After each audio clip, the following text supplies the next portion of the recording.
యోనా తప్పిపోతున్నాడు కాబట్టి ఇతను రక్షించి నినివే పట్టణానికి పంపించాలి అని చెప్పి ఉన్నప్పుడు ఆ మార్గంలో ఏం చేశారు? పడవలో ఉన్నటువంటి యోనాను త్రోసివేశారు, సముద్రంలో పడవేశారు. పడవేసిన తర్వాత ఏం చేశారంటే ఆ ఆ కిందకి వెళ్ళిపోయాడు. అడుగు భాగానికి వెళ్ళిపోయిన తర్వాత దేవుడు ఎవరికి ఆజ్ఞాపించాడు? ఒక చేపకు దేవుడు ఆజ్ఞాపించాడు. చేపకు ఆజ్ఞాపించుకొని చేప ఏం చేసి చెప్పండి, వెంటనే వచ్చేసి చెప్పండి ఆ యోనాని మృంగివేసింది. యోనా అండి 3 రోజులు అక్కడే చేప కడుపులో ఉన్నాడు. కానీ మన కడుపులో చేపలు ఉంటాయి, కానీ చేపలు మనం ఉండంగా. ఆదివారం వస్తే కదండి, ఆదివారం వస్తే చేపలు మన కడుపులో ఉంటాయి, అంటే మనం తింటాం చేపని.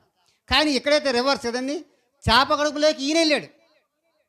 ఇప్పుడు దేవుడు యోనా విషయంలో చేపకు ఆజ్ఞాపించగానే చేప కూడా దేవుని మాట ఇందా చెప్పండి? చేప కూడా దేవుని మాట ఇంది. మార్కు సువార్త 4వ అధ్యాయం. మార్కు సువార్త 4వ అధ్యాయం త్వరగా తీసా. మార్కు సువార్త 4వ అధ్యాయము 41 వచనం. మార్కు 4:41.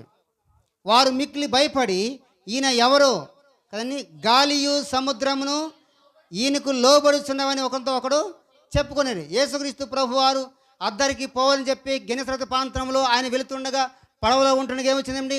గొప్ప గాలి, తుఫాన్ అంతా కూడా వచ్చేసింది. ఇదంతా వస్తున్నప్పుడు శిష్యులంతా కూడా భయపడ్డారు. భయపడిన తర్వాత నశించిపోతుందని బాధతో ఉన్నప్పుడు ప్రభువారు లేచి ఏం చేశాడు? ఆ గాలిని గద్దించాడు. బోధకుడా మేము నశించిపోతున్నాము అని చెప్పి అందరూ కేకలు వేశారు. 39వ వచనం. అందుకు ఆయన లేచి గాలిని గద్దించి నిశ్శబ్దమై ఊరకుండమని సముద్రముతో చెప్పగా గాలి అణిగి మిక్కిలి నిమ్మలమాయను. 40 వచనం. అప్పుడు ఆయన మీరెందుకు భయపడుతున్నారు? మీరు ఇంకనూ నమ్మక లేకున్నారా అని వారితో చెప్పాను. వారు మిక్కిలి భయపడి ఈయన ఎవరో గాలియు సముద్రము ఈయనకి లోబడుతున్నామని ఒకరితో ఒకరిని చెప్పండి. ఇప్పుడు దేవుని మాట ఎవరన్నారు చెప్పండి? మీరు చూడండి, మొట్టమొదట ఎవరైనా చెప్పండి? కాకులు ఉన్నాయి. అసలు కాకులు మాట ఉండవు, కానీ కాకులు ఉన్నాయి.